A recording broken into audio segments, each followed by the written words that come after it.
Estou te deixando pelo meu chefe. Ele é bem-sucedido, ao contrário de você. Meu nome é Guilherme Almeida. Aos 45 anos, eu passei 15 construindo uma carreira como consultor financeiro na Veltri Dynamics, em São Paulo. Eu me especializei em portfólios de alto patrimônio, um trabalho discreto e metódico que a maioria das pessoas, incluindo minha esposa Melissa, achava entediante. A ligação veio numa noite de terça-feira, em março. Melissa estava supostamente em um congresso de vendas farmacêuticas em Miami. Eu estava na cozinha de casa, revisando documentos de clientes, quando meu celular acendeu com o nome dela. A história que você está ouvindo fala sobre romance e vingança. Por gentileza, se gosta de histórias desse tipo, se inscreva em nosso canal. Deixe um like e comente de onde você assiste o vídeo. Isso ajuda muito o nosso trabalho. Obrigado. O brilho azulado da tela cortou a penumbra da cozinha. Lá fora, a chuva fina de março batia nas janelas com aquele ritmo monótono que sempre me acalmava. Não naquela noite. Minha mão hesitou sobre o aparelho por uma fração de segundo. Havia algo no horário da ligação, 10h40 da noite, fora do padrão dela de me ligar durante os intervalos de almoço dos congressos. Preciso te dizer uma coisa, ela disse, com a voz estranhamente calma. Eu não vou voltar para casa. Eu larguei minha caneta. Ela rolou pela mesa de madeira maciça, aquela que escolhemos juntos em um antiquário em Higienópolis, e caiu no chão com um som oco que ecoou na cozinha silenciosa. O que está acontecendo? Eu conheci alguém. Já faz um tempo que está rolando. A voz dela tinha aquele tom ensaiado que ela usava com clientes difíceis, cada palavra medida e controlada, como se estivesse lendo de um roteiro mental preparado dias antes. É o Ricardo, meu chefe. O nome pairou no ar entre nós. Ricardo Prado. Eu o conhecia vagamente de festas da empresa, um homem de 40 e poucos anos com sorrisos fáceis e apertos de mão firmes demais, sempre usando ternos italianos caros e falando sobre suas conexões em Miami como se fossem troféus pessoais. Eu não disse nada, apenas ouvi a respiração dela pelo telefone. Atrás dela, consegui distinguir sons abafados de música ambiente e conversas distantes. Ela não estava no quarto do hotel, estava em algum lugar público, talvez um bar com coragem líquida ainda correndo nas veias. Ele me entende. Ele enxerga meu potencial. Ela fez uma pausa e então cravou a faca. Eu já esvaziei nossa conta de investimentos conjunta. Meu advogado disse que era a jogada mais inteligente. A conta conjunta que construímos ao longo de 12 anos de casamento, aquela que ela raramente checava, mas da qual desfrutava os benefícios. Minhas mãos começaram a suar levemente. Não de pânico, mas de algo mais frio. Reconhecimento. Como quando você finalmente vê o padrão completo em uma planilha que vinha analisando por meses. Entendo, eu disse baixinho. É só isso, você entende? A voz dela falhou um pouco. A primeira emoção genuína na conversa. Havia surpresa ali, talvez até decepção com minha reação calma. Ela esperava gritos, súplicas, talvez promessas desesperadas de mudança. Se cuida, Melissa. Eu encerrei a chamada e coloquei meu celular virado para baixo no balcão.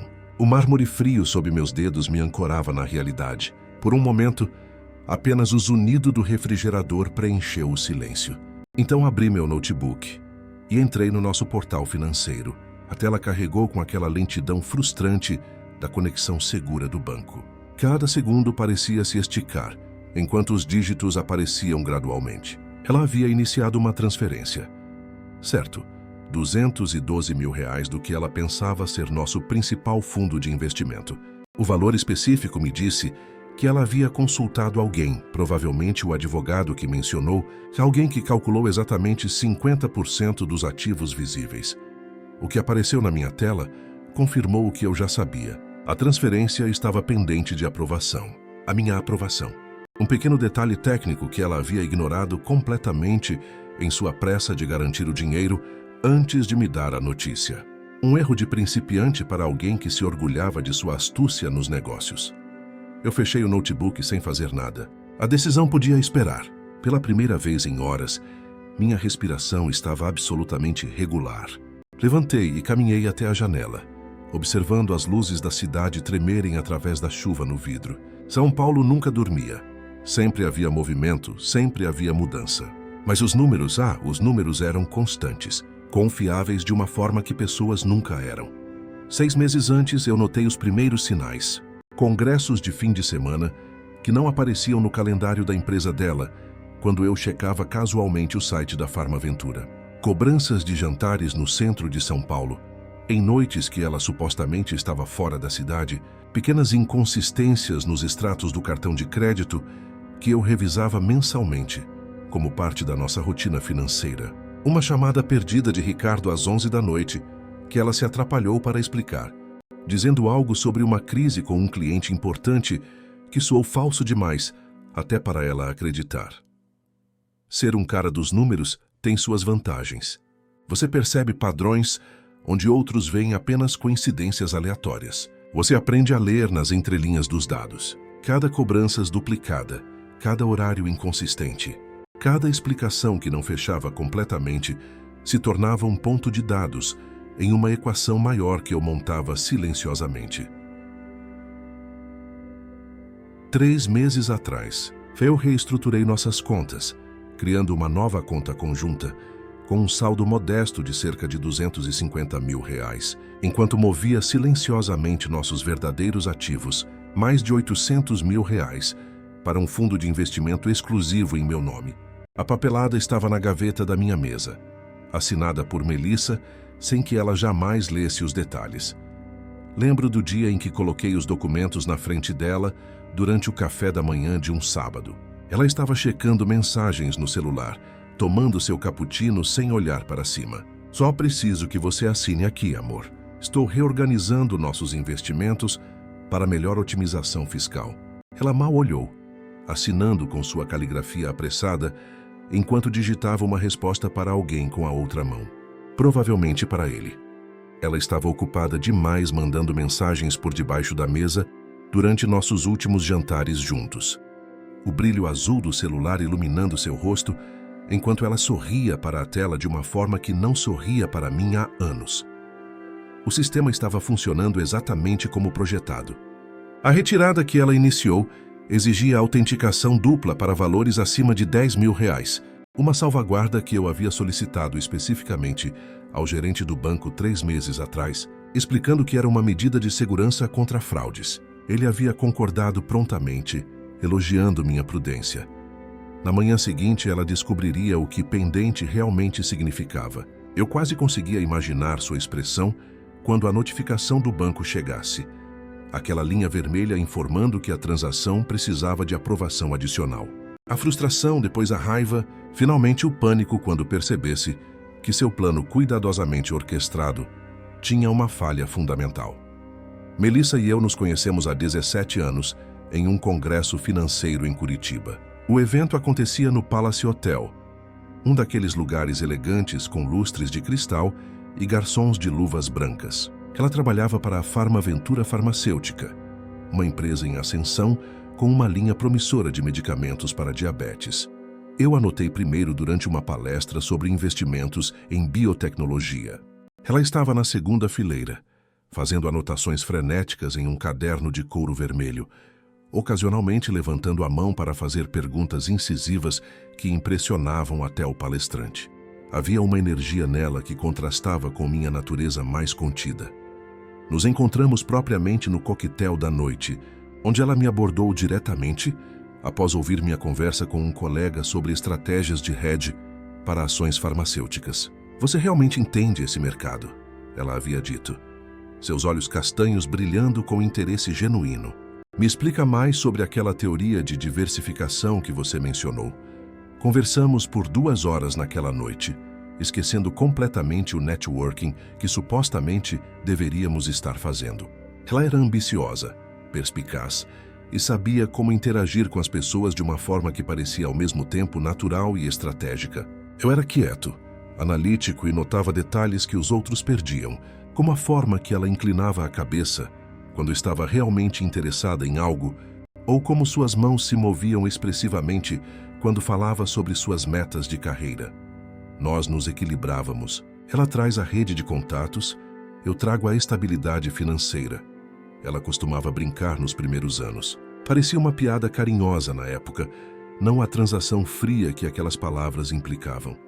Quando nos casamos, 2 anos depois, em uma cerimônia pequena, na Capela Santa Teresinha, traçamos nosso futuro com a mesma precisão que eu usava para os portfólios dos meus clientes. Trilhas na Serra de Campos do Jordão nos fins de semana, onde o ar fino e o cheiro de pinheiros nos davam aquela sensação de escape da cidade.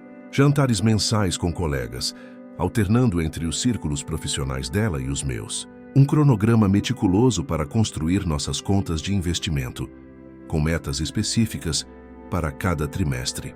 Filhos até o 5º ano de casamento, 2 se possível, criados com a melhor educação que São Paulo podia oferecer. Mas os filhos nunca vieram.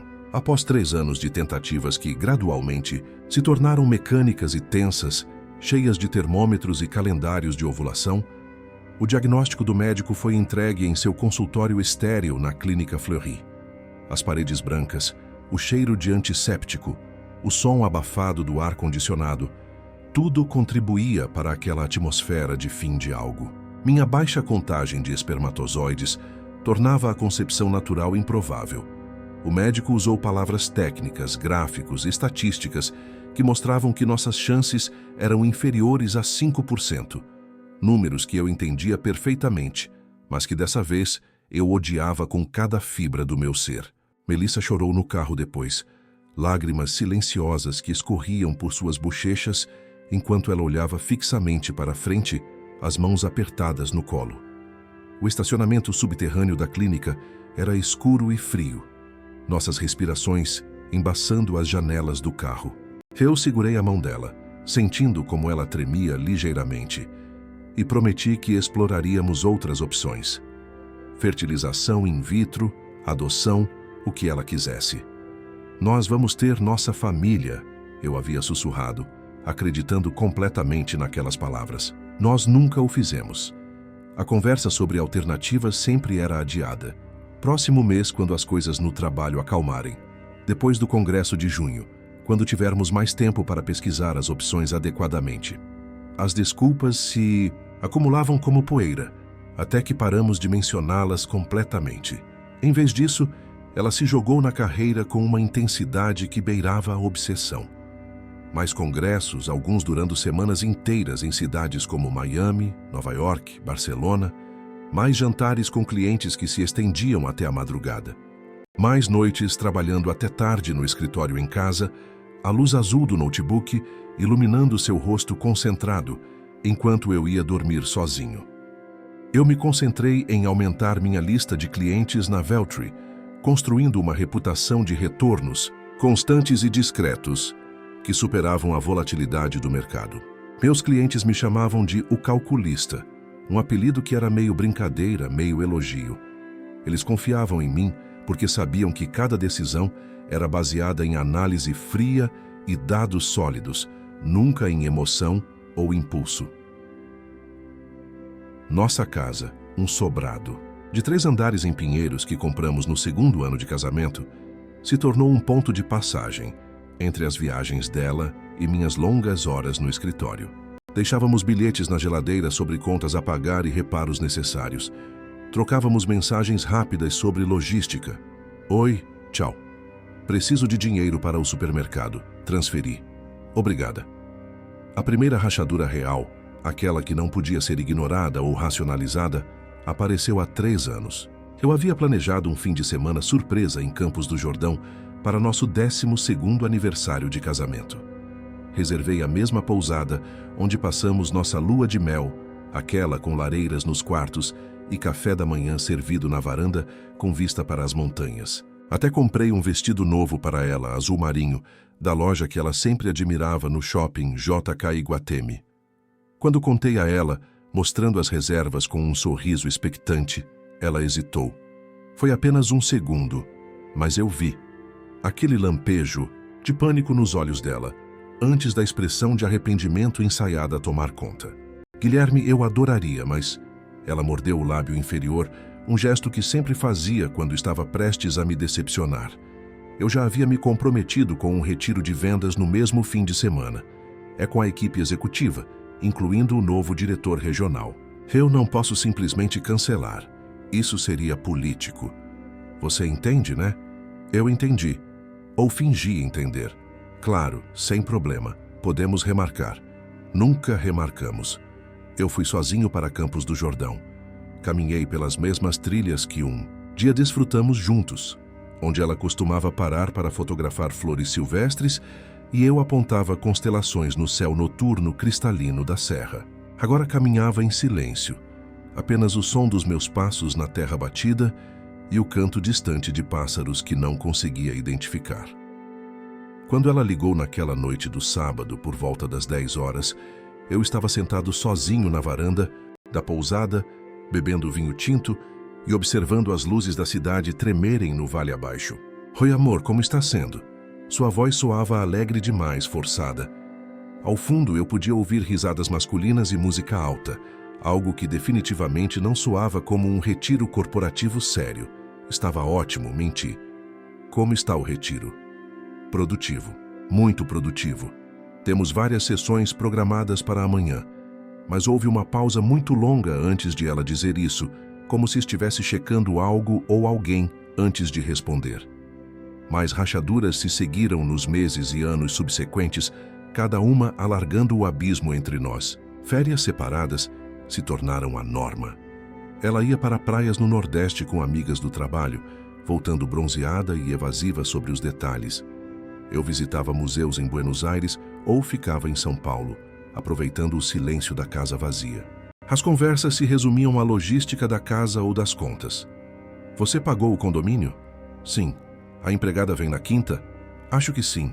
Preciso da declaração de imposto de renda. Está na pasta azul. Cada interação era uma transação, sem profundidade, sem conexão real. A intimidade física diminuiu gradualmente para encontros ocasionais e protocolares que aconteciam talvez uma vez por mês, geralmente depois de algum evento social onde bebemos demais. Eram mecânicos, silenciosos, concluídos rapidamente como itens sendo riscados de uma lista de tarefas. Depois ela se virava para o lado, checava o celular uma última vez e dormia. Então veio Ricardo Prado, transferido da filial de Brasília para se tornar seu novo diretor regional há 2 anos. Alto, cabelos perfeitamente penteados para trás, com gel, dentes brancos demais para serem naturais, sempre exalando aquele perfume caro que provavelmente custava mais que meu aluguel mensal quando era universitário. De repente, Melissa estava se voluntariando para todos os comitês de vendas, todos os congressos nacionais e internacionais, todos os projetos especiais que pudessem passar pela mesa dele. Ela trocava de roupa 3 vezes antes de reuniões matinais, experimentando combinações e me perguntando qual ficava mais profissional. Começou a acordar mais cedo para ir à academia. Chegava em casa mais tarde, sempre com aquela energia frenética de alguém vivendo 2 vidas. Ele valoriza minha opinião, ela dizia durante nossas raras conversas, os olhos brilhando de uma forma que não brilhavam quando olhava para mim. Ele acha que estou sendo desperdiçada na minha função atual. Diz que tenho potencial de liderança que está sendo subutilizado. Eu notei a mudança em suas mensagens de texto também. Antes, ela deixava o celular esquecido pela casa, às vezes até pedindo que eu checasse alguma mensagem para ela. Agora estava sempre com o aparelho, sempre virado para baixo contra qualquer superfície. Saía da sala para atender ligações, sua voz ficando sussurrada e íntima de uma forma que me gelava a espinha. E-mails que antes ela lia em voz alta, durante o café da manhã, rindo de alguma situação engraçada com clientes, agora eram protegidos com senha no notebook. Quando eu passava por trás dela, ela minimizava rapidamente as janelas, o movimento reflexivo de quem tem algo a esconder. Sinais clássicos que eu via em outros casamentos fracassados. Conhecia pelo menos 3 colegas que haviam passado por divórcios difíceis, cada um começando exatamente assim. As mesmas justificativas sobre trabalho importante, os mesmos padrões de comportamento evasivo, as mesmas mentiras pequenas que se acumulavam em uma avalanche inevitável. Mas nunca esperei ver isso no meu próprio casamento. Não depois de tudo que construímos juntos, todas as decisões cuidadosas, todos os planos meticulosos para nosso futuro conjunto. Eu não a confrontei. Confronto seria emocional, descontrolado, improdutivo. Em vez disso, fiz o que faço melhor. Observei, anotei e me preparei silenciosamente, metodicamente. Documentei os padrões em uma planilha oculta no meu computador, protegida por senha, com um nome genérico de arquivo que não chamaria a atenção. Análise de volatilidade de mercado 2024. Dentro, cada linha representava uma anomalia, datas de cobranças em restaurantes caros no centro de São Paulo que não correspondiam ao calendário dela, locais que não batiam com o itinerário oficial de trabalho que ela às vezes mencionava casualmente. Saques em dinheiro de nossas contas, que excediam em muito nossos limites de gastos combinados acordados. As informações se agrupavam. Quinta-feira, 19 de setembro. Melissa disse estar em reunião até às 9. Cobrança de jantar no Fazano às 10h15 da noite. Segunda-feira, 7 de outubro. Congresso em Ribeirão Preto, supostamente. Cobrança de hotel em São Paulo. Hotel Unique. O mesmo hotel onde Ricardo postou uma foto no Instagram com a legenda "Merecido descanso depois de uma semana intensa". Quando ela deixou o e-mail aberto uma manhã de domingo, enquanto tomava banho depois de sua corrida matinal, eu não hesitei. Lá estava. Confirmação de reserva de hotel para um quarto executivo de casal no Grand Hyatt, em São Paulo, para o fim de semana do dia 24 a 26 de janeiro. Reservado em nome de Melissa Santos Almeida e Ricardo Augusto Prado. A data correspondia exatamente ao fim de semana que ela disse que estaria em um treinamento corporativo obrigatório em Campinas. Senti uma frieza se espalhar pelo meu peito. Não raiva quente, mas algo gelado e calculado. Tirei uma foto discreta da tela com meu celular e fechei o notebook exatamente como ela havia deixado, com as mesmas abas abertas, o cursor na mesma posição. Quando ela saiu do banho, envolta em uma toalha branca, o cabelo pingando no piso de madeira, eu estava sentado no sofá lendo o jornal como se nada tivesse acontecido. "Que dia lindo", ela comentou, olhando pela janela para o sol de janeiro, que brilhava forte sobre São Paulo. "Acho que vou ao shopping mais tarde. Precisa de alguma coisa?" "Não, estou bem, obrigado." Ela sorriu, aquele sorriso automático e vazio que usávamos um com o outro agora, e foi para o quarto se vestir. Eu não disse uma palavra sobre o que descobri. Em vez disso, ajustei meus planos. Cada informação nova era uma variável adicionada à equação que eu estava montando silenciosamente. E toda a equação, eventualmente, tinha que se equilibrar. Na manhã seguinte à ligação dela de Miami, a manhã que marcava o fim oficial do nosso casamento, sentei-me em meu escritório em casa, encarando o pedido de transferência ainda piscando na minha tela. A luz fria do computador iluminava meu rosto no escritório ainda escuro. Eram 5h45 da manhã. Não havia conseguido dormir bem, embora minha insônia não viesse do choque ou da tristeza, mas da antecipação fria de ver meus planos se desenrolarem exatamente como previsto. R$212 mil pendentes de aprovação. O número piscava em vermelho, aguardando minha decisão. Era quase poético, como ela havia calculado errado, como sua confiança em sua própria astúcia havia a cegado para os detalhes técnicos que governavam nosso mundo financeiro. Com um clique, eu poderia negar imediatamente. Com outro, poderia aprovar e vê-la ir embora com quase tudo que eu havia construído ao longo de 15 anos de trabalho cuidadoso e investimentos calculados. Cada real daquela conta representava horas de consultoria, finais de semana sacrificados, decisões difíceis que priorizaram segurança financeira sobre gratificação imediata. Eu não fiz nenhum dos dois. Não ainda. O tempo era parte da estratégia, permitindo que a ansiedade dela crescesse, que suas certezas começassem a rachar. Em vez disso, peguei a pasta física que havia preparado 3 meses antes, quando os sinais se tornaram inegáveis demais para ignorar. Estava arquivada na gaveta trancada da minha mesa, entre documentos fiscais antigos, onde ninguém pensaria em procurar. A pasta era azul escuro, grossa com documentação.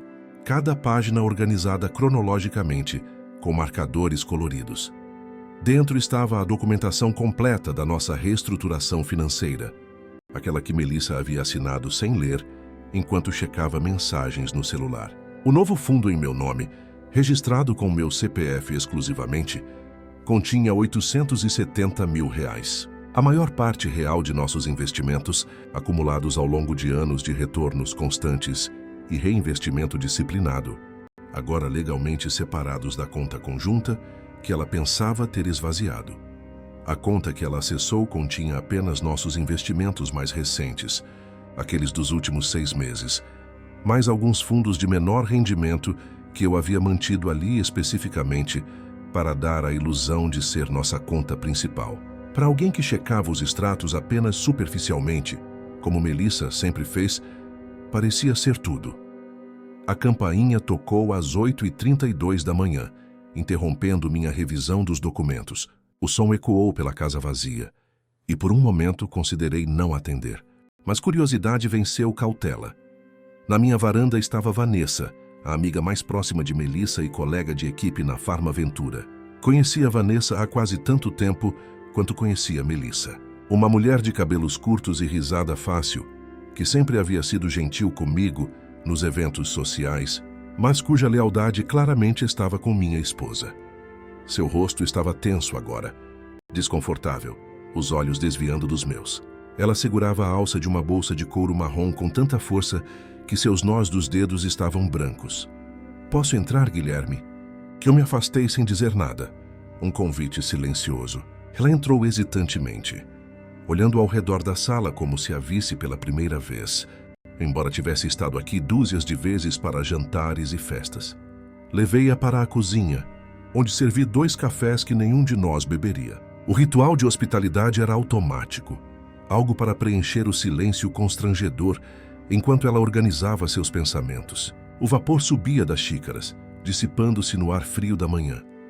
Ela me disse para vir buscar algumas coisas dela, disse Vanessa finalmente, apertando a alça da bolsa, mesmo depois de colocá-la na mesa. "Ela não vai voltar, Guilherme." "Eu sei." Minha voz saiu mais calma do que eu esperava, quase indiferente.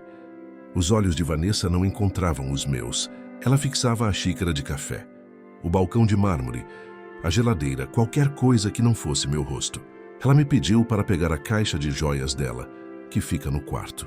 Aquela caixa de madeira com detalhes em madrepérola e suas roupas de inverno do closet. Os casacos de lã, as botas de couro. "Você sabe sobre o Ricardo?" Não foi uma pergunta, mas uma afirmação. Eu precisava ouvir dela, confirmar o que já sabia. Vanessa se encolheu visivelmente, seus ombros curvando como se tentasse se tornar menor, menos visível. Sim, eu tentei convencê-la a não fazer isso, Guilherme. Sério, eu tentei várias vezes, mas ela não quis ouvir. Ela estava convencida de que isso era o que ela precisava. "Há quanto tempo você sabe?" Ela hesitou e nesse silêncio eu soube que seria pior do que imaginava. 8 meses, talvez mais. Ela finalmente olhou para mim e havia genuína tristeza em seus olhos. "Eu sinto muito, Guilherme. Você não merecia isso. 8 meses. Quase um ano inteiro de mentiras elaboradas, de vidas duplas. Tudo isso enquanto ela dormia ao meu lado todas as noites que estava em casa. Discutia comigo se deveríamos trocar os móveis da sala ou refazer o jardim. Planejava nosso feriado de Corpus Christi como se fôssemos um casal normal com um futuro normal pela frente. As joias estão no cofre do quarto, eu disse, surpreendentemente estável. A combinação é 0712. Nossa data de casamento, ironicamente. Ela sempre soube. Nunca mudei. Vanessa acenou com a cabeça, mas não se moveu em direção ao quarto. Seus dedos tamborilavevam nervosamente na mesa. Um padrão rítmico ansioso, que revelava que havia mais. Ela também queria que eu verificasse se a transferência dela foi concluída. As palavras saíram rápidas, quase atropeladas, como se ela quisesse se livrar delas o mais rápido possível. Aí estava. O verdadeiro motivo da visita matinal. Não eram as roupas de inverno que Melissa poderia facilmente substituir com seu novo salário generoso. Não era a caixa de joias que, embora sentimentalmente valiosa, não era irressubstituível. Era o dinheiro. Sempre foi sobre o dinheiro. Melissa a havia mandado como batedora, para verificar se o plano havia funcionado, se os R$ 212 mil estavam seguros na conta dela, antes que ela precisasse me encarar novamente. Típico dela, usar outras pessoas para fazer o trabalho sujo enquanto mantinha as mãos limpas. Abri meu notebook ali mesmo na mesa da cozinha, sem pressa, deixando o sistema inicializar com sua lentidão característica. Vanessa observava, seu desconforto aumentando a cada segundo. Entrei no portal bancário, digitando minha senha complexa de 16 caracteres com precisão deliberada, e virei a tela para que ela pudesse ver claramente. Pendente de aprovação, eu disse baixinho, apontando para o status em vermelho brilhante. Autenticação dupla, para valores acima de R$10.000. Está no nosso contrato de conta conjunta. Cláusula 7. Parágrafo 3. Requer confirmação de ambos os titulares para transações significativas. Vanessa leu a tela, seus olhos se arregalando, conforme compreendia as implicações.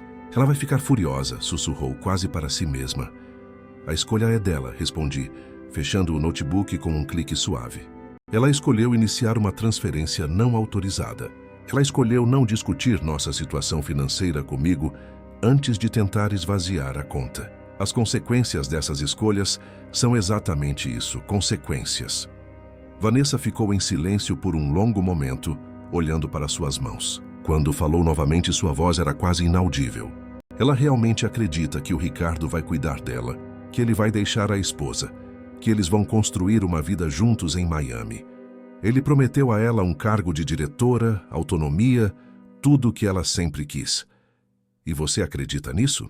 Perguntei genuinamente curioso. Vanessa soltou uma risada amarga, sem humor. Eu trabalho na Farmaventura há 12 anos, Guilherme. Já vi o Ricardo fazer isso antes 2 vezes que eu saiba pessoalmente, provavelmente mais. Ele tem um tipo. Mulheres ambiciosas, casadas, vulneráveis a promessas de reconhecimento profissional que seus maridos supostamente não oferecem. Ela balançou a cabeça, mas a Melissa não quer ouvir. Ela acha que é diferente, que o caso deles é real. Depois que Vanessa saiu, carregando uma mala Louis Vuitton, que eu havia dado a Melissa no aniversário de 2 anos atrás, cheia de roupas de grife que ela usaria para impressionar seu novo amante, fiquei sozinho na casa silenciosa. A caixa de joias permaneceu no cofre. Vanessa não teve coragem de pegá-la depois da nossa conversa sobre o dinheiro. Dirigi até meu escritório na Veltri Dynamics, no centro de São Paulo, navegando pelo trânsito matinal com o piloto automático. O prédio de vidro espelhado de 23 andares refletia o céu nublado. Uma massa cinzenta que ameaçava chuva, mas nunca a entregava. Meu escritório ficava no 17º andar. Uma sala modesta, mas bem localizada com vista para a Avenida Paulista. A rotina familiar de ligações matinais de clientes e análises de portfólio de repente pareceu estranhamente vazia, como se eu estivesse interpretando um papel em uma peça que não tinha mais significado. Respondi e-mails no automático, revisando relatórios trimestrais sem realmente absorver as informações. Minha mente estava em outro lugar, calculando próximos passos, antecipando movimentos. No almoço, declinei o convite de colegas para o restaurante japonês de sempre e caminhei sozinho até minha agência bancária, a mesma onde mantinha contas há 15 anos. O gerente, Fernando Pacheco, me recebeu imediatamente em sua sala com paredes de vidro e móveis minimalistas. Vim iniciar a próxima fase, disse simplesmente, apresentando os documentos que havia preparado. Quero congelar completamente a conta conjunta. Nenhuma transação de qualquer tipo, até ordem judicial. E quero transferir o fundo exclusivo para uma gestão ainda mais protegida, algo que requeira múltiplas autorizações para acesso. Fernando revisou a papelada com expressão profissional, mas percebia a curiosidade em seus olhos. Ele tinha experiência suficiente para reconhecer os sinais de um divórcio difícil se aproximando. Podemos fazer isso hoje mesmo, confirmou. O congelamento entra em vigor imediatamente. A reestruturação do fundo leva 48 horas úteis. Perfeito. Às 3 da tarde, meu celular exibia 7 chamadas perdidas de Melissa, todas nos últimos 40 minutos. O banco havia notificado ambos os titulares sobre o congelamento da conta. Um protocolo padrão. Imaginei sua reação ao ler o e-mail automatizado, a frustração se transformando em fúria, conforme percebia que não apenas a transferência estava bloqueada, mas agora toda a conta estava inacessível. Ignorei todas as chamadas e dirigi diretamente para o escritório do meu advogado no Jardim Europa, um trajeto de 20 minutos que se estendeu para 40 por causa do trânsito típico de São Paulo. A tarde estava ficando cinzenta, nuvens pesadas finalmente cumprindo a promessa de chuva. Tomás Ferraz mantinha seu escritório em um edifício discreto de apenas 6 andares, longe dos arranha-céus corporativos do centro. Tinha sido meu cliente por uma década antes de se tornar algo próximo de um amigo, na medida em que eu permitia amizades. Homem de seus 50 e poucos anos, cabelos grisalhos perfeitamente cortados, óculos de armação de titânio, ele emanava competência tranquila. Sua sala era revestida em madeira escura, com estantes cheias de códigos jurídicos e precedentes. Ele me ofereceu café, que recusei, e então me sentei na cadeira de couro em frente à sua mesa maciça. Ele revisou meticulosamente os documentos que eu trouxe, separados por categorias em pastas coloridas. Extratos bancários mostrando claramente a tentativa de saque de Melissa, completa com timestamps e valores exatos. Registros de cartão de crédito, revelando despesas duplicadas. Cobranças em restaurantes e hotéis caros, em cidades que correspondiam exatamente ao itinerário de viagem de Ricardo, cruzado com o calendário corporativo da Farmaventura que eu havia conseguido através de conhecidos. Confirmações de hotel, que uma pesquisa cuidadosa no e-mail dela havia revelado. Reservas em nome de ambos que não deixavam margem para interpretações inocentes. Isso é mais que suficiente, disse Tomás finalmente, organizando os papéis em uma pasta nova. Muito mais, na verdade. Má conduta financeira clara, abandono de lar, evidência de relação extraconjugal. Ele fez uma pausa. A lei de São Paulo não exige culpa para o divórcio, como você sabe. É um processo sem culpados oficialmente. Mas isso vai pesar significativamente no acordo financeiro. Nenhum juiz vai favorecer alguém que tentou esvaziar contas conjuntas secretamente. Eu assenti, sentindo aquele vazio estranho no peito onde a raiva deveria estar queimando. Mas não havia fogo, apenas gelo. Apenas cálculo frio e a satisfação distante de ver um plano bem executado se desenrolar. Não se tratava de vingança, eu percebi. Nunca foi. Era matemática pura. Toda ação tem consequências equivalentes, um princípio fundamental, sobre o qual construí não apenas minha carreira, mas minha visão de mundo inteira. Ela acha que esvaziou nossas contas, eu disse, quase conversacionalmente. O fundo principal que ela nem tocou. Ela nem sabe que existe ainda. Deixe-a continuar pensando isso por enquanto. A ignorância dela é nossa vantagem estratégica. Tomás sorriu levemente, aquele sorriso profissional de quem já viu centenas de divórcios e sabia exatamente como jogos assim se desenrolavam. Vamos entrar com o pedido amanhã, primeira hora. Tenho um juiz que é particularmente rigoroso com tentativas de fraude financeira em processos de separação. 3 dias se passaram em uma névoa estranha de normalidade artificial. Continuei indo ao trabalho, atendendo clientes, revisando portfólios como se minha vida pessoal não estivesse implodindo. Colegas que notaram algo diferente em meu comportamento foram educadamente bloqueados, com sorrisos vagos e mudanças de assunto. As ligações de Melissa se tornaram cada vez mais frenéticas. 7 no primeiro dia, 15 no segundo, 23 no terceiro. Mensagens de texto começaram a aparecer também, evoluindo de pedidos educados para demandas raivosas, para súplicas desesperadas. Precisamos conversar. Você não pode simplesmente me bloquear. Isso é meu dinheiro também. Por favor, Guilherme, seja razoável. Ignorei todas. Cada mensagem não respondida era um ponto de pressão adicional, deixando-a se debater em incerteza. Estratégia básica de negociação. Quem fica desesperado primeiro perde. No quarto dia, voltei para casa depois de uma reunião particularmente longa com clientes do setor imobiliário. Eram quase 8 da noite. A casa estava escura quando entrei, e por um momento pensei estar sozinho. Então percebi a luz fraca vinda da sala de estar, e meu corpo se tensionou imediatamente. Melissa estava parada ali, iluminada apenas pelo abajur no canto. Ela usou a chave dela, aquela que não se deu ao trabalho de deixar para trás quando declarou nosso casamento acabado por telefone. Claro que não tinha. Ainda precisava de acesso, de controle. Ela estava diferente. Mais magra, talvez, ou apenas mais tensa. Usava um vestido azul escuro que eu não reconhecia. Saltos altos, maquiagem impecável como se tivesse vindo diretamente de algum evento profissional. Mas havia algo frenético em seus olhos que a maquiagem cara não conseguia esconder. O que você fez? Ela exigiu sem preâmbulos, sua voz cortante ecoando na casa vazia. O dinheiro sumiu, Guilherme. A conta está congelada. Eu não consigo acessar nada. Coloquei minha pasta no chão com movimentos deliberadamente calmos, tirando meu paletó e pendurando-o no cabide próximo à porta. Cada gesto medido, recusando-me a ser apressado por sua urgência. Não, Melissa, o dinheiro não sumiu. Está exatamente onde deveria estar, sob proteção legal até que a divisão de bens seja formalizada adequadamente. Ela me mostrou o celular com mãos tremendo ligeiramente, exibindo a mensagem do banco que conhecia de cor. Conta congelada por solicitação do titular. Transferência negada. Autorização dupla necessária. Entre em contato com seu gerente. Resolva isso, ela disse, cada palavra enunciada como uma ordem. Agora, Guilherme, eu preciso desse dinheiro.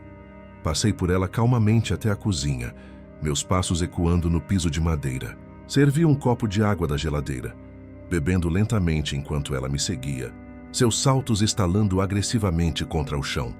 Precisamos falar sobre o divórcio, disse finalmente colocando o copo na pia. Divórcio? A palavra saiu como se fosse a primeira vez que ela realmente considerava isso concretamente. Eu nem? Ela se interrompeu, percebendo a armadilha. Eu pretendia discutir isso depois que eu me estabelecesse com o Ricardo. Depois que você pegasse o dinheiro, esclareci calmamente. Depois que garantisse sua segurança financeira às minhas custas. Depois que tivesse toda a vantagem possível na negociação. Seu rosto endureceu, a vulnerabilidade momentânea desaparecendo atrás da máscara profissional que ela usava tão bem. Metade desse dinheiro é meu, Guilherme. Legalmente meu. Eu o ganhei tanto quanto você. Trabalhei, contribuí, sacrifiquei. O Ricardo te disse isso? Perguntei baixinho, observando como ela reagiria ao nome dele sendo mencionado diretamente entre nós pela primeira vez. A cor sumiu do rosto dela, deixando a base e o blush flutuando artificialmente sobre pele pálida. Isso não é sobre ele. Ela respondeu rápido demais, defensivo demais. Isso é sobre nós, sobre o que construímos juntos. É sobre confiança, Melissa. Corrigi, mantendo minha voz neutra e factual. E sobre acordos financeiros legalmente vinculantes que você tentou violar sem consulta, sem discussão, sem sequer a cortesia de uma conversa honesta antes de tentar me esvaziar financeiramente. Ela mudou de tática imediatamente e pude ver o momento exato em que aconteceu. Seus ombros relaxaram artificialmente. Sua voz suavizou. Ela deu 2 passos em minha direção com expressão súbita de arrependimento. Guilherme, eu estava emotiva naquela noite, confusa, assustada do que estava fazendo. Não queria terminar as coisas daquele jeito, por telefone, tão frio. Deveríamos ter nos sentado, conversado sobre isso direito como adultos maduros. Ela estendeu uma mão em minha direção. Ainda podemos fazer isso. Ainda podemos resolver isso civilizadamente. A súbita mudança para a conciliação, o tom razoável, a linguagem corporal aberta. Essa era a Melissa vendedora que fechava contratos difíceis, que convencia médicos céticos a mudar de prescrição, que transformava objeções em oportunidades.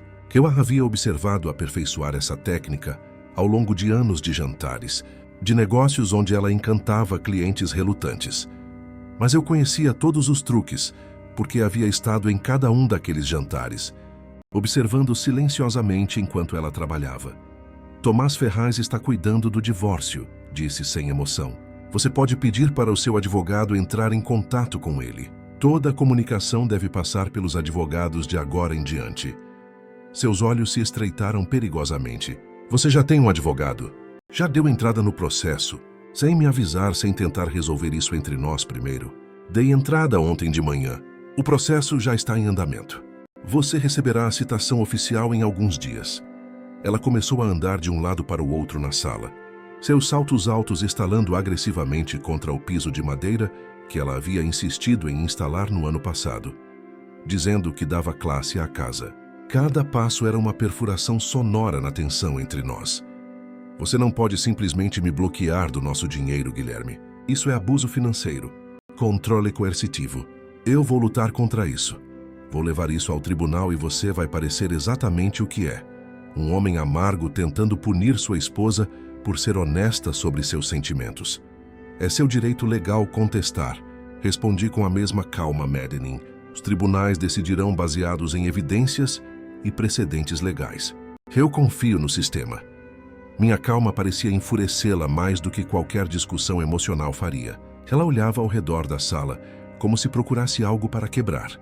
Algo para expressar fisicamente a fúria que palavras não conseguiam mais conter. Seus olhos pousaram no porta-retrato na lareira. Nossa foto de Campos do Jordão, tirada 5 anos atrás, quando ainda fingíamos ser felizes, antes das férias separadas se tornarem norma, antes do Ricardo entrar em nossas vidas. Estávamos sorrindo naquela foto, abraçados no topo de uma trilha com montanhas nebulosas ao fundo.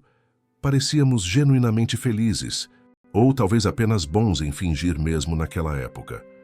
Ela pegou o porta-retrato com as 2 mãos e o atirou contra a parede oposta com força. O vidro explodiu em centenas de fragmentos que se espalharam pelo piso de madeira como cristais brilhantes sob a luz do abajur.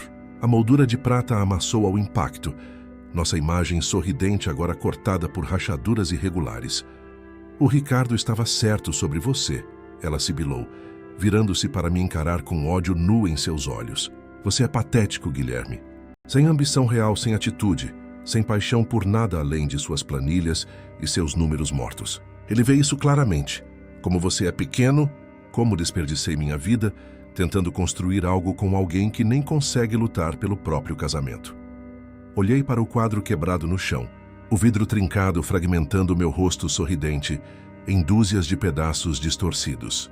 Curiosamente, senti apenas uma distância clínica. Ela estava tentando me provocar, me fazer perder o controle, criar uma cena dramática que pudesse depois usar como narrativa. O marido instável, explosivo, ameaçador. Não dei a ela essa satisfação. Vou precisar da sua chave de volta, disse calmamente, apontando para o chaveiro ainda em sua mão. Isso não acabou, ela disse, mas sua voz havia perdido um pouco da força. Ela remexeu na bolsa de grife, aquela Prada que eu havia dado no último Natal, e jogou a chave na mesa de centro com força suficiente para deixar um arranhão no vidro. Nem de longe acabou, Guilherme. Você vai se arrepender de ter me subestimado. Ela saiu batendo a porta tão forte que o quadro na parede da entrada tremeu. Ouvi o som de seus saltos descendo os degraus da entrada. Depois o alarme do carro desarmando, a porta batendo, o motor acelerando agressivamente antes de ela partir com os pneus chiando. Fiquei parado no silêncio que ela deixou para trás, ouvindo apenas o tic-tac do relógio de parede e o zumbido distante do refrigerador. Então, metodicamente, peguei a vassoura e a pá do armário de limpeza e comecei a varrer o vidro quebrado.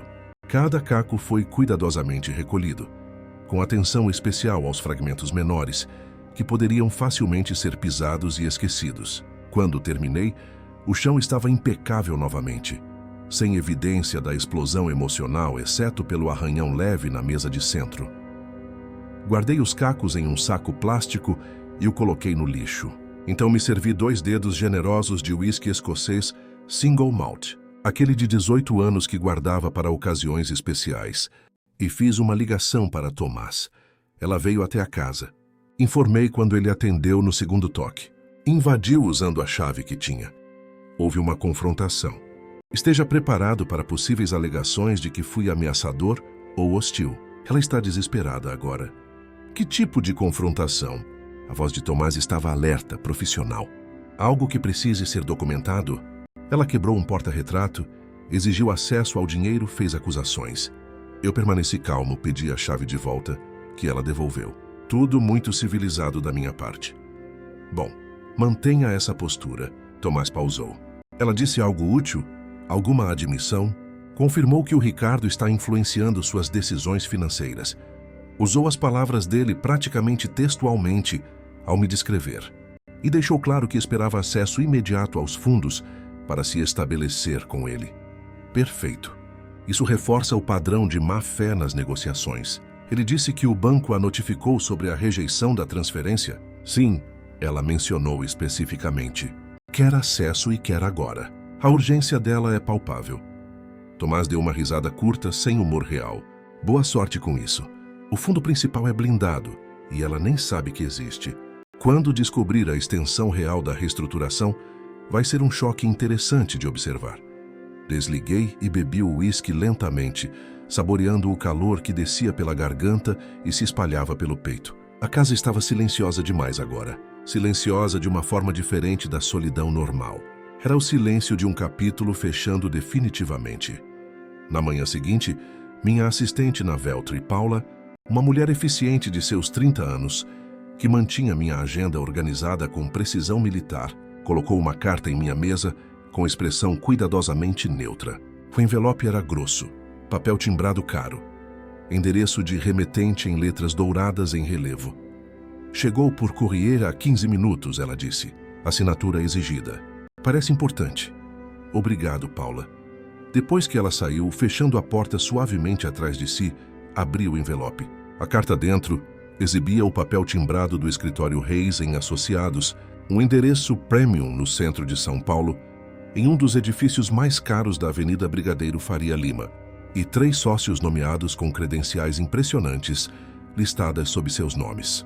A carta, assinada por Carlos Reis em tinta azul, com uma caneta tinteiro cara, exigia a liberação imediata de todos os bens conjugais para acesso mútuo. Ameaçava ação legal por abuso financeiro, controle coercitivo, restrição maliciosa de acesso legítimo à propriedade compartilhada e mencionava vários precedentes legais que supostamente apoiavam a posição de Melissa. Li até o final, notando particularmente que Ricardo Augusto Prado estava copiado na correspondência. Seu e-mail corporativo da Farmaventura, listado explicitamente no rodapé. Então o chefe dela estava diretamente envolvido agora, suficientemente investido no resultado para estar incluído nas comunicações legais, usando suas conexões e recursos para me pressionar. Isso era informação valiosa, mostrava o nível de envolvimento dele, a profundidade do relacionamento e potencialmente poderia ser usado para demonstrar influência imprópria em questões financeiras do casamento. Escaneei a carta, salvei-a em uma pasta digital específica, marcada como divórcio, correspondência hostil, e enviei uma cópia para Tomás com uma nota simples. Eles estão escalando. Ricardo oficialmente envolvido. Naquela tarde, Tomás entrou com nossa petição de divórcio alterada, adicionando a documentação detalhada da tentativa de Melissa de esvaziar as contas sem consulta prévia ou discussão, junto com um pedido formal de medida protetiva temporária impedindo-a de entrar em nossa propriedade conjugal, novamente sem aviso prévio ou supervisão legal. Anexou também cópias das mensagens de texto progressivamente hostis que ela havia enviado nos últimos dias, demonstrando um padrão de comportamento errático. Eles acham que você é o lado fraco, disse Tomás ao telefone naquela noite, sua voz contendo uma satisfação profissional. O marido traído, emocionalmente destruído, facilmente manipulável. Isso é extremamente bom para nós, Guilherme. Deixe que te subestimem. Cada movimento agressivo deles apenas fortalece nossa posição quando demonstramos que você é a parte racional, controlada, respondendo apropriadamente a provocações. Eu não respondi à carta do advogado de Melissa. Silêncio estratégico era mais eficaz que qualquer resposta elaborada poderia ser. Em vez disso, esperei pelo próximo movimento deles, sabendo instintivamente que a impaciência os levaria a cometer erros. No planejamento financeiro de longo prazo, a paciência é mais do que uma virtude abstrata. É uma estratégia concreta que separa investidores bem-sucedidos de amadores impulsivos. 2 semanas depois, minha rotina matinal de café e revisão de e-mails foi interrompida por uma mensagem de um número desconhecido. O texto era curto, misterioso. Café, informação importante sobre Mês Café Farol, na rua Oscar Freire. 14 hoje. Venha sozinho. Meu primeiro instinto foi ignorar. Poderia ser uma armadilha, algum tipo de confrontação orquestrada, talvez até uma tentativa de me fazer parecer instável ou ameaçador. Mas a curiosidade, aquela mesma curiosidade analítica que me fazia bom em detectar padrões em dados financeiros, superou a cautela. Na hora marcada, estava sentado em uma mesa de canto do Café Farol, um estabelecimento elegante com paredes de tijolos expostos e iluminação suave. Escolhi uma posição que me permitia observar toda a entrada, costas contra a parede, típica precaução de alguém que não confia em surpresas. 10 minutos depois das 2, pontualmente, mas criando aquela pequena tensão de espera, uma mulher de terninho cinza escuro entrou. Ela examinou o café metodicamente, seus olhos passando por cada mesa até me encontrar. Reconheci-a imediatamente, Jéssica Arruda, diretora de recursos humanos da Farmaventura. Nos encontramos várias vezes ao longo dos anos em eventos corporativos que Melissa organizava ou aos quais éramos convidados como casal. Jantares de fim de ano, comemorações de metas atingidas, festas de lançamento de produtos. Trocávamos gentilezas educadas sobre tendências de mercado, comentávamos sobre o clima eterno de São Paulo, discutíamos superficialmente sobre taxas de juros e política econômica. Agora, ela se sentava à minha frente com expressão séria, tensão visível em seus ombros. Não pediu nada quando o garçom se aproximou, apenas balançou a cabeça educadamente. Isso não seria uma conversa longa. De sua bolsa executiva, de couro preto, ela tirou um pendrive pequeno vermelho e o colocou na mesa entre nós como se fosse algo perigoso. Radioativo. Não posso ser vista com você por muito tempo, ela disse em voz baixa, inclinando-se ligeiramente para a frente. Essa conversa nunca aconteceu, Guilherme. Se alguém perguntar, nós não nos encontramos. Você nunca me viu. Esse pendrive não veio de mim. O que tem nele? Perguntei igualmente baixo, mantendo minhas mãos longe do dispositivo por enquanto. E-mails entre o Ricardo e a Melissa. Comunicações internas dos últimos 14 meses, desde que o caso começou. Ela pausou, verificando se ninguém nas mesas próximas estava prestando atenção. Talvez seja útil para seu divórcio, talvez não. Mas você merece saber a verdade completa do que está acontecendo. Mantive minha expressão cuidadosamente neutra, embora meu pulso tivesse acelerado ligeiramente. Por que você está fazendo isso, Jéssica? Qual é seu interesse nisso?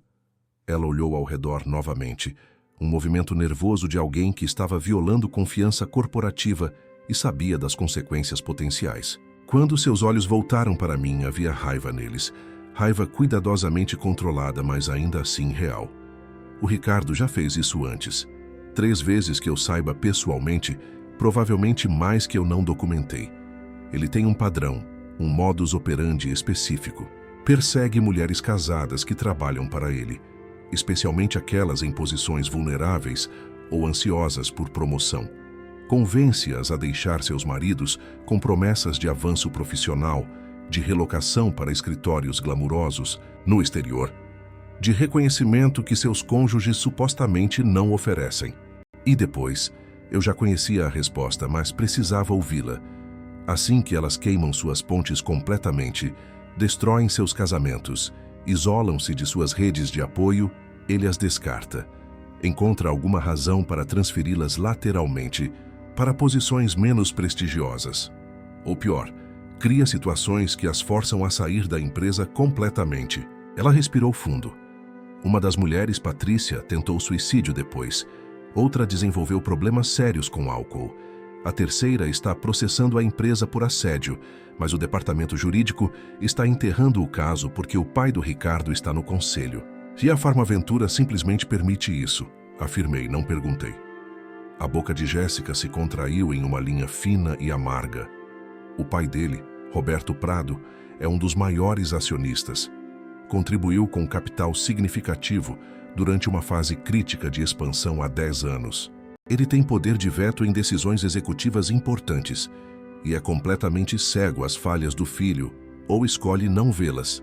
Ela tocou o pendrive com um dedo, mas há mais em jogo agora que vai além de padrões pessoais predatórios. Continue. Esses e-mails discutem informações confidenciais de produtos, dados de pesquisa proprietários, informações sobre ensaios clínicos que mais tarde descobrimos foram compartilhados com empresas concorrentes. Sua voz diminuiu ainda mais. As implicações financeiras são enormes. Estamos falando de espionagem industrial, Guilherme. Violação de segredos comerciais, vazamento de propriedade intelectual que vale milhões. Senti uma frieza se espalhar pelo meu estômago. Melissa, era cúmplice ou foi manipulada? Jéssica balançou a cabeça lentamente. Honestamente, não sei qual dos dois, e isso vai importar muito do ponto de vista legal. Ela teve acesso a sistemas que não deveria. Encaminhou documentos confidenciais para e-mails pessoais. Acessou bancos de dados de pesquisa fora do horário de expediente, usando suas credenciais. Tudo está registrado nos logs do sistema. Ela fez uma pausa significativa. O FBI já está investigando discretamente. Não fizeram movimentos abertos ainda, mas a investigação está em andamento. E você está me dando isso por quê? Porque você não merece ser arrastado para o meio disso. Jéssica endireitou-se na cadeira. E porque o Ricardo precisa ser parado antes que destrua mais vidas ou cause mais danos à empresa. Use essa informação como precisar. Proteja-se, mas seja discreto sobre a fonte. Ela se levantou abruptamente, ajeitando a bolsa no ombro. Tenho uma reunião em 15 minutos do outro lado da cidade. Precisamos encerrar isso agora. Jéssica, eu disse antes que ela pudesse sair. Obrigado. Sério. Ela apenas acenou com a cabeça e saiu rapidamente, seus saltos fazendo um som firme contra o piso de madeira, enquanto se dirigia à porta. Não olhou para trás. Fiquei sentado por mais alguns minutos, o pendrive vermelho pequeno na minha frente parecendo muito maior do que era. Pedi um café expresso duplo que não precisava, apenas para justificar continuar ocupando a mesa, e conectei o dispositivo discretamente ao meu notebook. Os arquivos se organizavam cronologicamente, começando há 14 meses. Centenas de e-mails, alguns com anexos, screenshots, documentos PDF. Comecei a ler, e conforme avançava, a imagem completa se formava como um quebra-cabeça, sendo montado peça por peça. Os e-mails confirmavam tudo o que eu já suspeitava. O caso, obviamente, com linguagem que variava de profissional a intimamente pessoal. As promessas de Ricardo de promoção, realocação para Miami, um cargo de diretora regional com autonomia significativa. Os planos elaborados de Melissa para me deixar, discussões sobre timing, sobre como maximizar sua posição financeira na separação. Mas o ângulo da espionagem industrial era completamente novo, uma dimensão que eu não havia antecipado. Screenshots mostravam Melissa acessando sistemas de pesquisa confidencial, usando suas credenciais às 2 da manhã, 4 da manhã, horários estranhos que sugeriam comportamento furtivo. E-mails mostravam ela encaminhando PDFs com marcação confidencial, uso interno apenas para o endereço pessoal do Gmail de Ricardo. Se ela sabia completamente o que ele estava fazendo com aquelas informações, para quem ele as estava vendendo, não ficava totalmente claro. Alguns e-mails sugeriam ingenuidade manipulada. Ricardo, você tem certeza que isso é legal? Seguido de, confia em mim, amor. É apenas pesquisa competitiva padrão. Todas as empresas fazem isso. Mas outros mostravam consciência mais clara. Em um datado de 4 meses atrás, Melissa escreveu: me sinto desconfortável acessando esses arquivos. Não é minha área e alguém pode notar. Ricardo respondeu: ninguém está checando esses logs. E mesmo se checarem, você tem uma desculpa válida. Pesquisa para a apresentação de vendas. Só mais algumas semanas e teremos tudo o que precisamos. Uma troca de 3 meses atrás chamou particularmente minha atenção. Reli várias vezes, sentindo uma raiva fria se instalar. Ricardo, assim que você estiver livre do contador tedioso, vamos avançar com tudo. O cargo de diretora do escritório de Miami está praticamente garantido. Você vai liderar uma equipe de 20 pessoas. Autonomia completa. Tudo o que sempre quis. Melissa. E quanto à expertise financeira dele? O Guilherme entende investimentos, estruturas fiscais, otimização de portfólios. Poderia ser útil para configurar nossas finanças em Miami adequadamente. Ricardo. Confie em mim, não precisamos dele. Eu tenho meus próprios consultores financeiros muito mais agressivos e criativos que seu marido jamais seria. Apenas pegue o máximo que puder das contas conjuntas quando sair e nós cuidamos do resto. Quanto mais você conseguir agora, melhor posicionada estará. Eles planejaram não apenas me deixar, mas me usar completamente antes de me descartar. Melissa havia considerado seriamente alavancar meu conhecimento financeiro, minha rede profissional, minhas habilidades como consultor, para benefício do novo casal antes que Ricardo dispensasse a ideia como desnecessária. Eu era uma ferramenta potencial a ser explorada, nada mais. Copiei todos os arquivos para uma pasta criptografada no meu disco rígido, depois para um backup em nuvem, depois para um segundo pendrive que guardei em local separado. Redundância era essencial com informações tão valiosas. Então removi o dispositivo original, coloquei-o no bolso interno do paletó e dirigi diretamente para o escritório de Tomás. O trânsito estava infernal na Avenida Paulista, carros praticamente parados sob o sol forte da tarde. Levei 45 minutos para percorrer o que normalmente seriam 15. Durante todo o trajeto, minha mente processava as implicações do que tinha lido. Quando finalmente cheguei, Tomás estava finalizando uma teleconferência. Sua secretária me ofereceu café enquanto eu esperava e aceitei desta vez, precisando da cafeína para manter o foco depois de 2 horas absorvendo informações perturbadoras. Ele me chamou para dentro depois de 10 minutos. Sentei-me e conectei meu pendrive ao notebook dele sem preâmbulo. Você precisa ver isso, disse simplesmente. Tomás passou a próxima 1h30 lendo, enquanto eu olhava pela janela para o skyline de São Paulo. O sol estava começando a se pôr, pintando os prédios de vidro em tons de laranja e vermelho. A cidade pulsava lá embaixo. Milhões de pessoas vivendo suas vidas, completamente alheias aos pequenos dramas pessoais que sentíamos tão imensos. Isso muda tudo, ele disse finalmente, quebrando o silêncio. Completamente. O caso de espionagem industrial potencialmente levando a acusações criminais federais. Seu FBI já está investigando. Ele se recostou na cadeira, dedos entrelaçados sob o queixo. A Melissa pode estar olhando para a prisão, Guilherme. Não apenas problemas civis ou perda de emprego. Prisão real. Eu não a quero na prisão. As palavras saíram antes que eu pudesse pensar completamente, surpreendendo a mim mesmo com a sinceridade. Depois de tudo, depois da traição e das mentiras e da tentativa de me roubar financeiramente, eu ainda não queria vê-la destruída completamente. Não sei se era vestígio de amor ou simplesmente humanidade básica, mas era genuíno. Eu só quero sair disso inteiro, Tomás. Sair limpo e seguir em frente. Então vamos usar isso como alavanca máxima, respondeu ele pragmaticamente, sempre o advogado. Ela recua completamente de todas as exigências financeiras, assina o acordo de divórcio exatamente nos nossos termos sem contestação. E em troca nós não compartilhamos essas informações proativamente com o FBI ou com a Farmaventura. Se eles chegarem até nós, é diferente. Mas não iniciamos o contato. E o Ricardo? Perguntei, embora já soubesse minha resposta. Você ainda se importa com o que acontece com ele? Não, respondi honestamente. Mas me importo com o que acontece a seguir com outras mulheres que ele poderia manipular. Me importo com a integridade corporativa e com prevenir que mais danos aconteçam. O Ricardo precisa de consequências. Melissa precisa de uma oportunidade de reconstruir depois de ser manipulada. Tomás ergueu uma sobrancelha. Você é mais generoso do que eu seria na sua posição. Não é generosidade.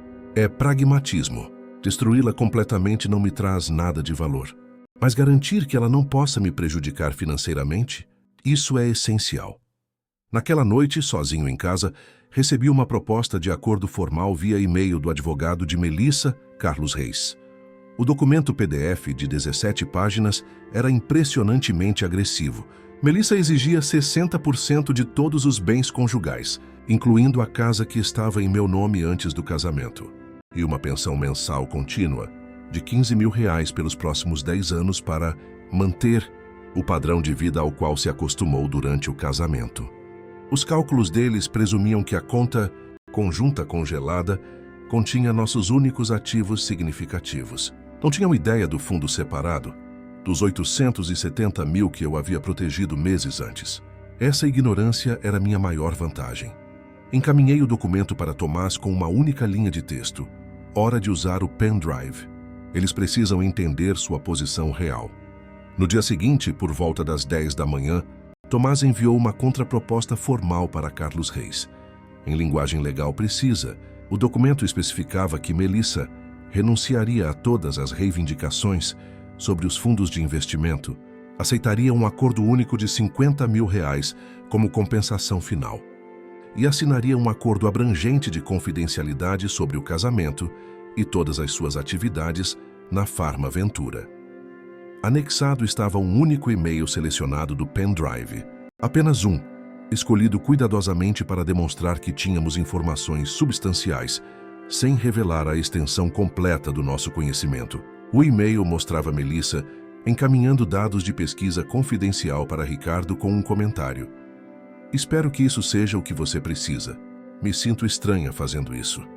A mensagem implícita era clara. Temos muito mais de onde isso veio. A resposta chegou em menos de 3 horas. Recorde absoluto para a comunicação legal. Carlos Reis solicitava uma reunião presencial urgente para discutir termos mutuamente aceitáveis e evitar escalação desnecessária. A reunião foi marcada para o escritório de Tomás 2 dias depois. Cheguei cedo intencionalmente. Revisei nossa estratégia meticulosamente e esperei na sala de conferências ampla, com sua mesa de mogno polido e vista panorâmica da cidade. Quando Melissa entrou com Carlos Reis, ela estava visivelmente diferente da mulher confiante que invadira minha casa semanas atrás. Roupas ainda impecáveis, um tailleur bege caro, mas havia círculos escuros sob os olhos que a maquiagem não conseguia esconder completamente. Ela não me olhou diretamente, mantendo os olhos fixos na mesa ou nas janelas. Reis, por outro lado, era toda a confiança performática. Homem de seus 50 e poucos anos com cabelos perfeitamente prateados, terno cinza de R$3 mil, gravata de seda italiana, sorriso ensaiado que provavelmente praticava no espelho. O tipo de advogado que cobrava por minuto e fazia questão que todos soubessem. Agradecemos sua disposição em nos encontrar, começou ele com voz suave e profissional.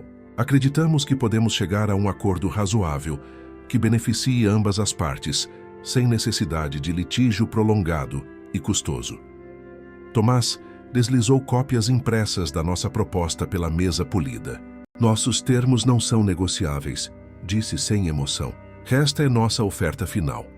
Reis examinou o documento, seu sorriso profissional desaparecendo gradualmente conforme lia.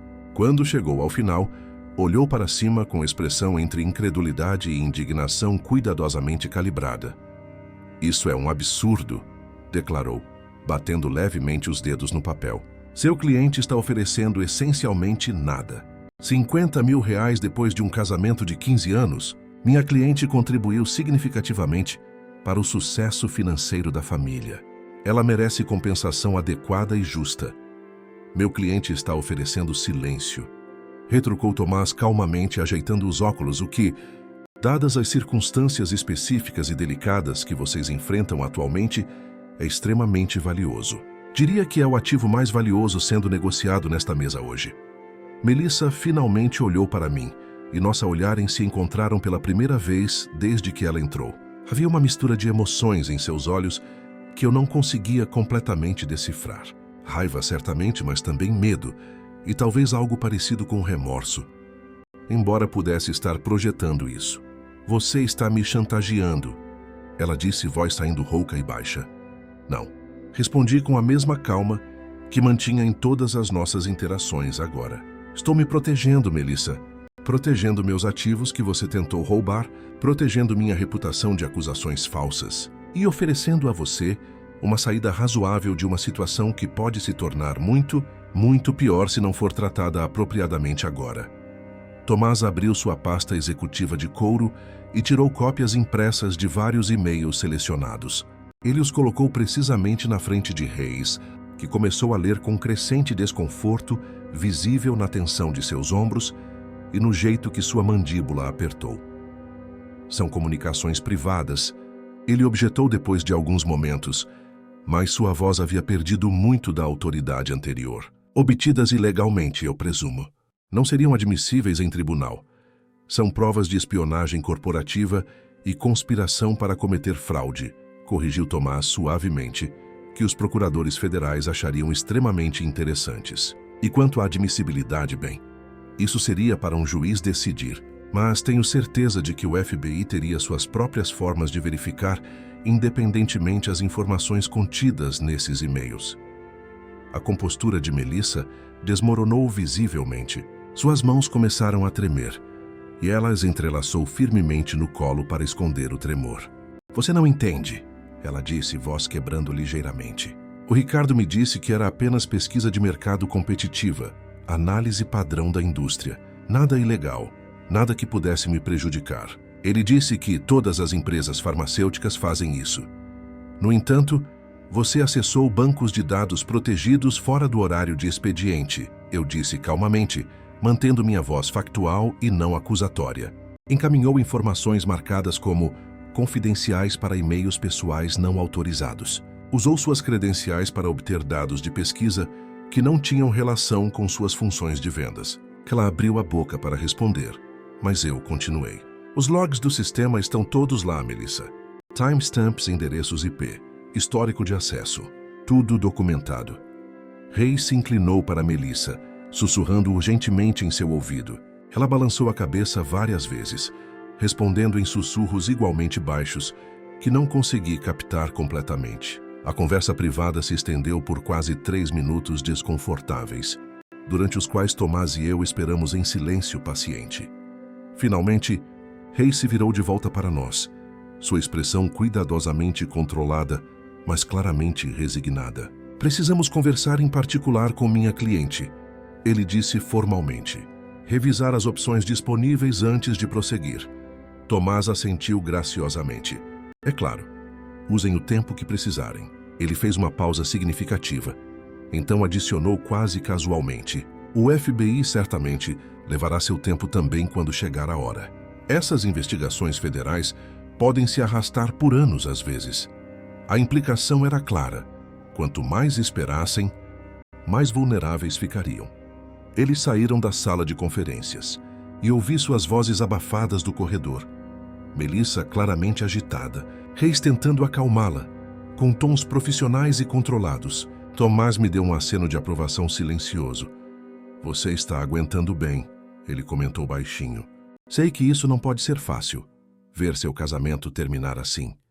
Não é como eu esperava que terminasse, admiti, surpreendendo-me com a honestidade da emoção que senti.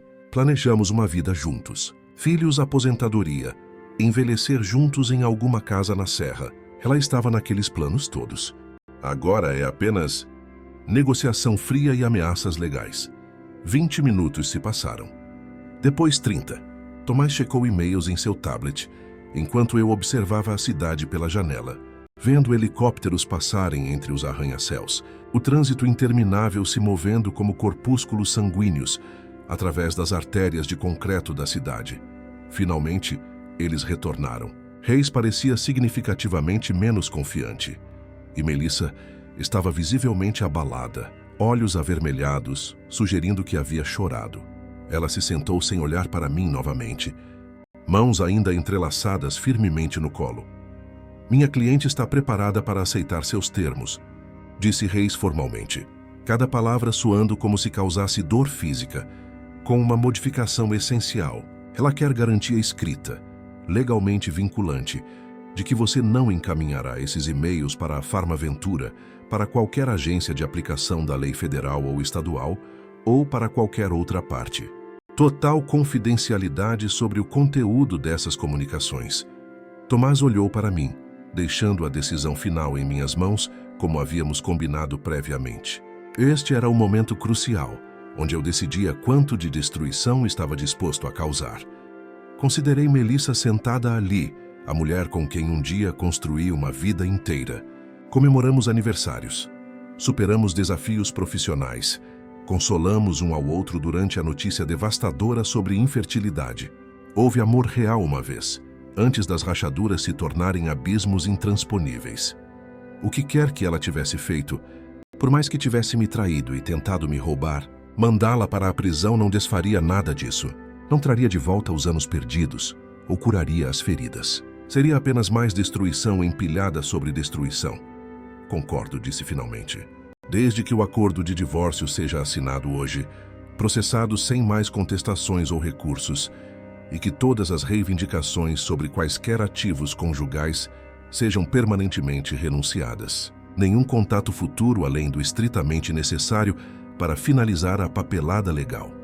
Reis assentiu, claramente aliviado que não estávamos pedindo mais. Precisaremos revisar a linguagem legal final, garantir que todas as cláusulas estejam apropriadamente redigidas e vinculantes. Já está preparado, disse Tomás suavemente, produzindo um documento grosso de sua pasta. Meus associados trabalharam nisso ontem à noite. Tudo o que precisamos são assinaturas e testemunhas. 2 horas se arrastaram enquanto revisávamos cada cláusula, cada parágrafo, cada palavra cuidadosamente escolhida.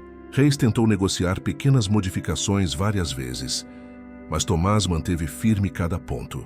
O documento era justo.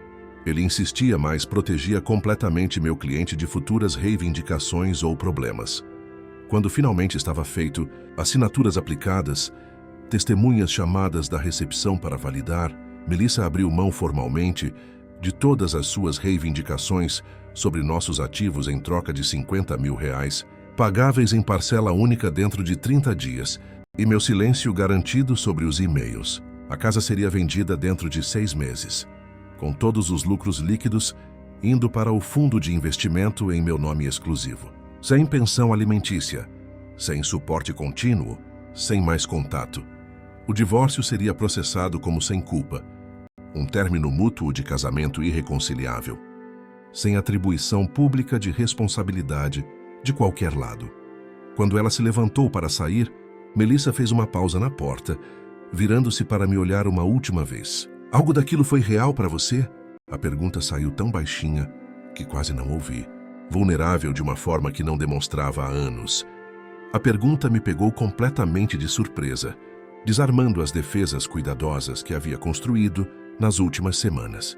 Por um momento, estávamos de volta naquela sala de hotel em Curitiba, conversando por horas sobre sonhos e ambições, rindo de piadas internas, planejando nosso futuro, com toda a esperança ingênua de jovens apaixonados. Tudo foi real para mim.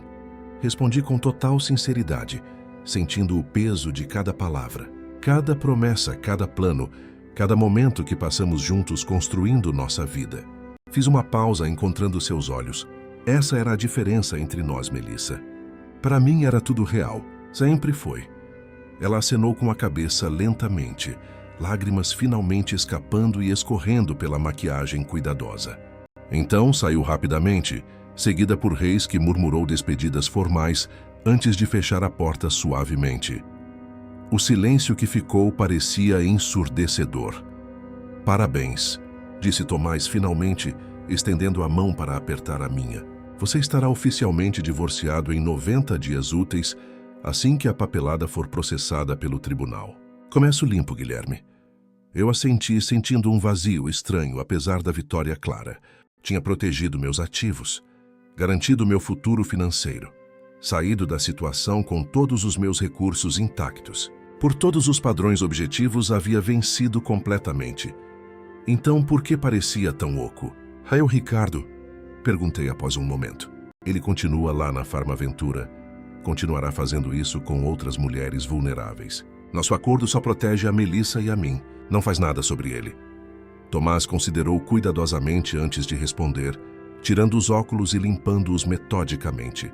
Tecnicamente, nosso acordo apenas impede você de fazer denúncias diretas identificáveis sobre os e-mails da Melissa. Ele fez uma pausa significativa. Não cobre denúncias anônimas sobre conduta corporativa geral que não a mencione especificamente. Entendo. Disse lentamente, processando as implicações. Naquela noite, sozinho em minha casa silenciosa, criei uma nova conta de e-mail, usando o serviço anônimo baseado no exterior. Passei 3 horas selecionando meticulosamente documentos específicos do pendrive, apenas aqueles que mostravam clara e exclusivamente as ações de Ricardo, suas manipulações, seus esquemas de venda de informações proprietárias, seu padrão de comportamento predatório, nada que mencionasse Melissa diretamente ou pudesse ser rastreado de volta a ela. Redigi uma mensagem cuidadosa explicando o padrão de conduta antiética, anexando documentação de suporte, e a enviei simultaneamente, para o CEO da Farmaventura, 3 membros selecionados do conselho diretor, incluindo 2 que não tinham conexão com a família Prado, e para o chefe do departamento de compliance corporativo. Depois de verificar triplo que nada podia ser rastreado de volta para mim ou para Melissa, deletei a conta de e-mail permanentemente, limpei o histórico de navegação e até reformatei o pendrive original que Jéssica havia me dado. 3 dias depois, navegando casualmente por notícias durante o café da manhã, um pequeno artigo na seção de negócios de um portal importante chamou minha atenção. Executivo farmacêutico renuncia em meio à investigação interna de compliance. Ricardo Augusto. Prado havia deixado a Farmaventura com efeito imediato. A empresa citava divergências irreconciliáveis sobre direção estratégica e aderência a protocolos corporativos.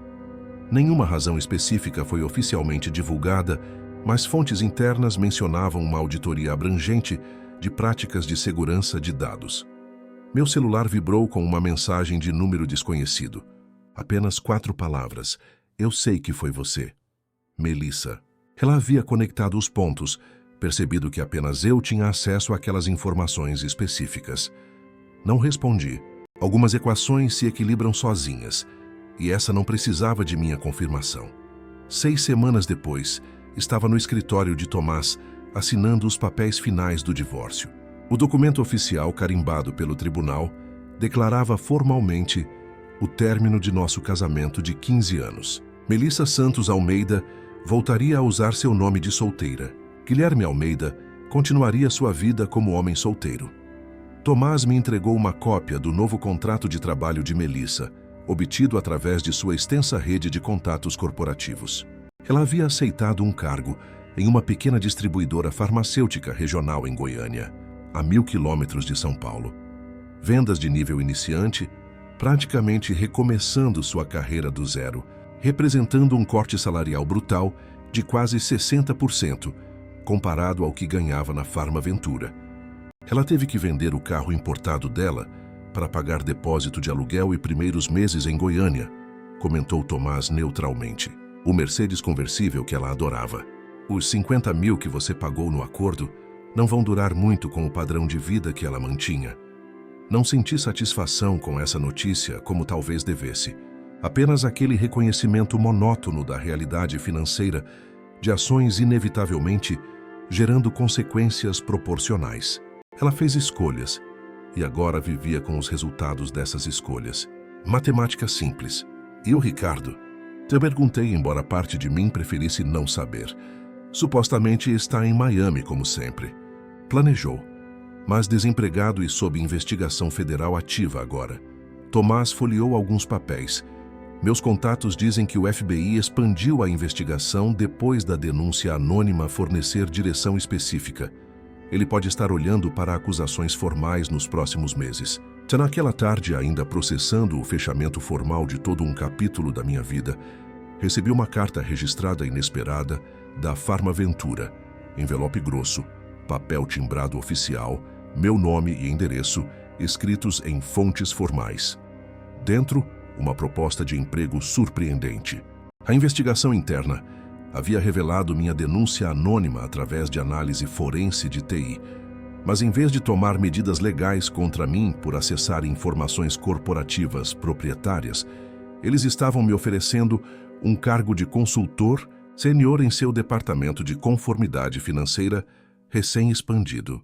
Acreditamos que sua expertise em análise financeira, combined com seus demonstrados padrões éticos e compromisso com transparência corporativa, seria um ativo valioso para nossa organização durante este período crítico de reestruturação e implementação de novos protocolos de segurança, dizia a carta formal.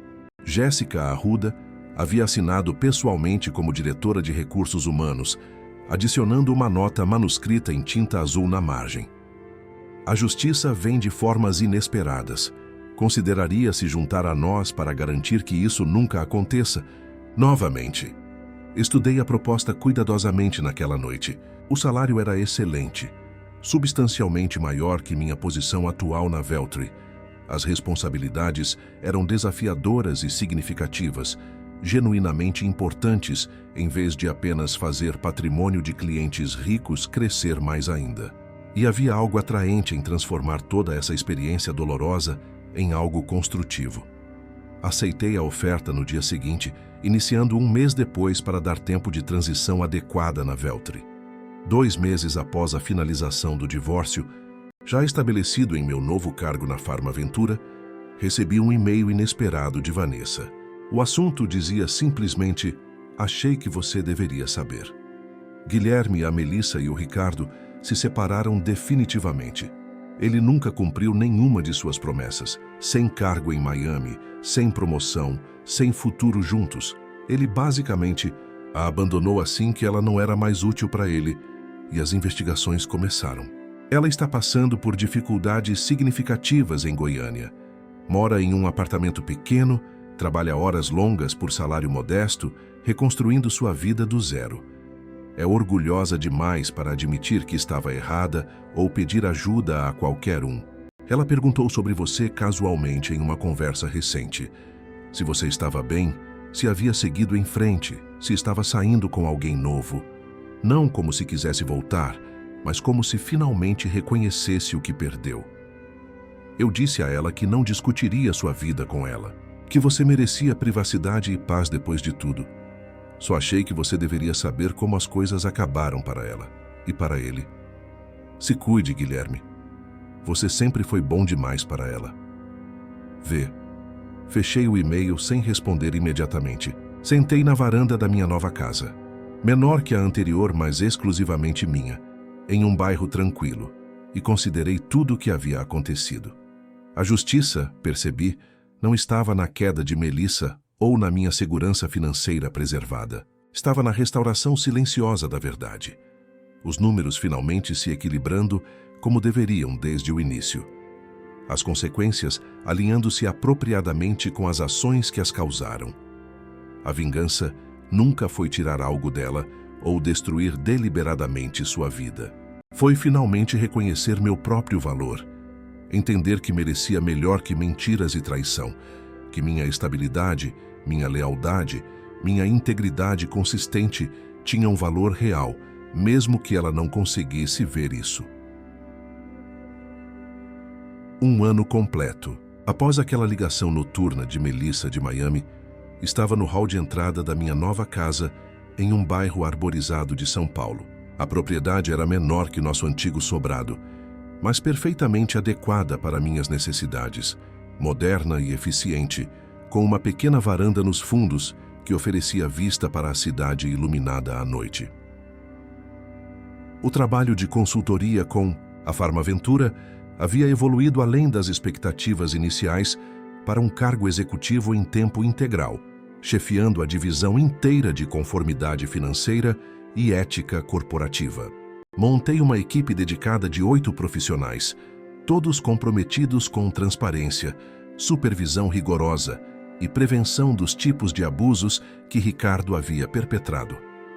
O trabalho importava de formas que mover dinheiro de clientes ricos entre fundos nunca importou. Estava protegendo pessoas, protegendo integridade institucional, construindo sistemas que preveniam manipulação e exploração.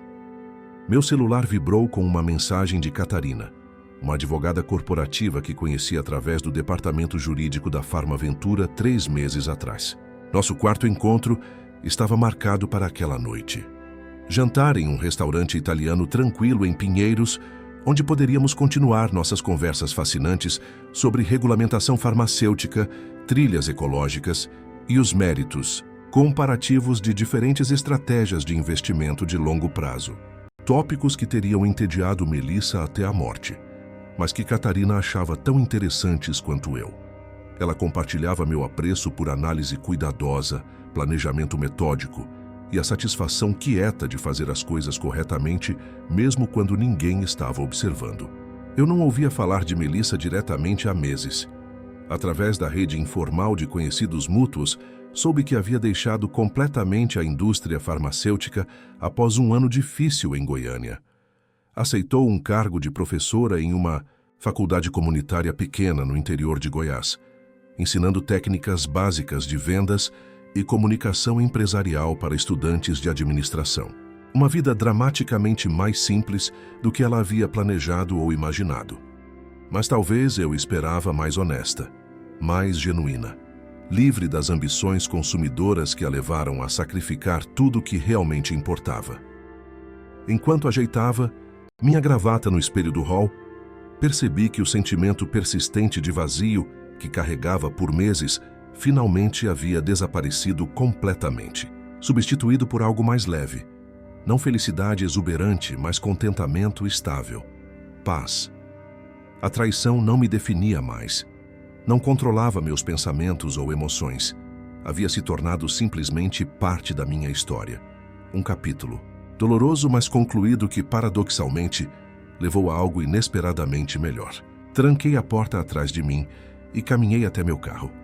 O fundo de investimento que Melissa tentou esvaziar em desespero naquela noite de março agora financiava bolsas de estudo para estudantes de ética empresarial e contabilidade.